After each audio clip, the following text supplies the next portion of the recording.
आषाढ म्हटला म्हणजे उडदाचे वडे आलेच. ते वरण भातासोबत असो किंवा पुरणपोळीच्या खास जेवणात प्रत्येक घासाला खास चव देतात. सणाच्या जेवणाची खरी जाण म्हणजे हे वडेच आहे. बघतायत ना तुम्ही किती टम्म फुगलेले आहेत. अगदी असेच टम्म फुगणारे वडे जर तुम्हाला हवे असतील तर त्यासाठी व्हिडिओ शेवटपर्यंत नक्की बघा. इथे मी 1 दिवसासाठी उडदाची डाळ भिजवून घेतलेली होती.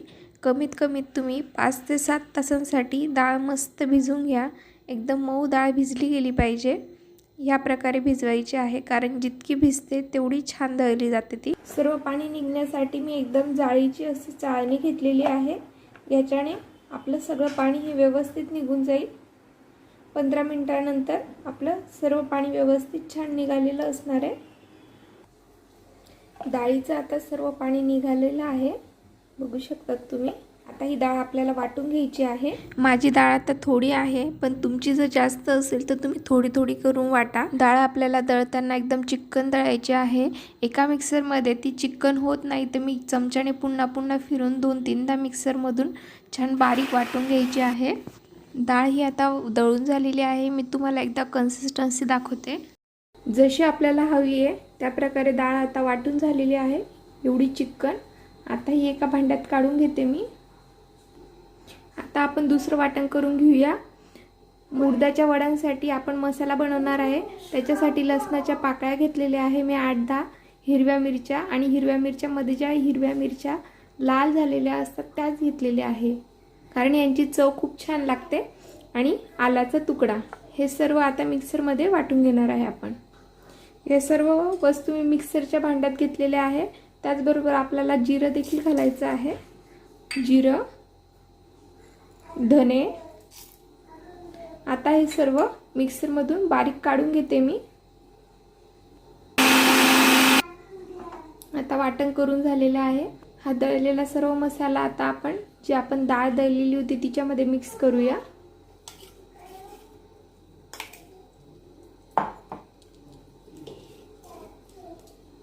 सर्व मसाला आता घालून झालेला आहे. यात आपण थोडी बडीशोप देखील घालूया. बडीशोपमुळे खूप छान चव येते. अख्खी बडीशोप घातलेली आहे मी. आणि चवीनुसार मीठ. जर तुमच्याकडे कोथिंबीर असेल तर तुम्ही कोथिंबीर देखील घाला. माझ्याकडे आता कोथिंबीर अवेलेबल नाही आहे. आता हे सर्व हाताने छान मिक्स करायचं आहे. चमच्याने याच्याकरता करायचं नाही आहे, कारण उडदाची डाळ ही खूप चिकट असते आणि ते व्यवस्थित मिक्स होणार नाही. त्याच्यामुळे हाताने छान व्यवस्थित मिक्स करून घ्यायचं आहे सर्व. दिसताना जरी एवढंसं दिसत असले तरी या पिठाचे आपले 8-10 वडे ते सहज होणार आहे.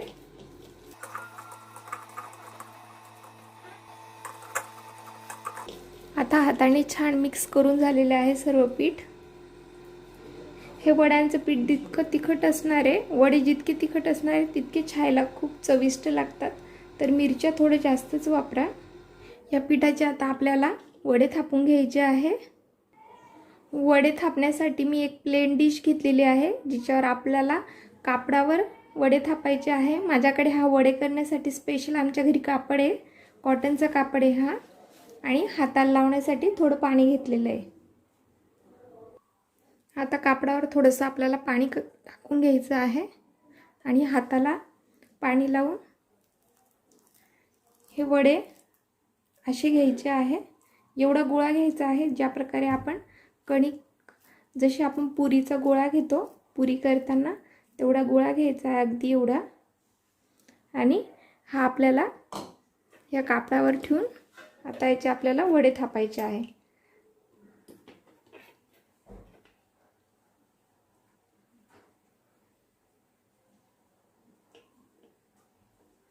आता हा वडा थापून झालेला आहे.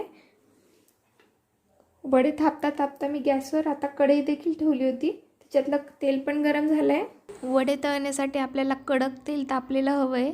कोमट तेलामध्ये वडे तळू नका, नाहीतर ते आपल्याला हवे तसे फुगणार नाही. आता बघू शकतात तुम्ही किती टम्म वडा फुगलेला आहे. ॲक्च्युली ही रेसिपी माझी नाही आहे. मी ही रेसिपी एका ताईंकडनं शिकलेली आहे. मी याच्या पहिले वडे बनवायची, पण माझे वडे इतके टम्म नाही फुगायचे. तर ही रेसिपी मी ज्या ताईंकडनं शिकली आहे त्या ताई एकदम भन्नाट स्वयंपाक बनवतात.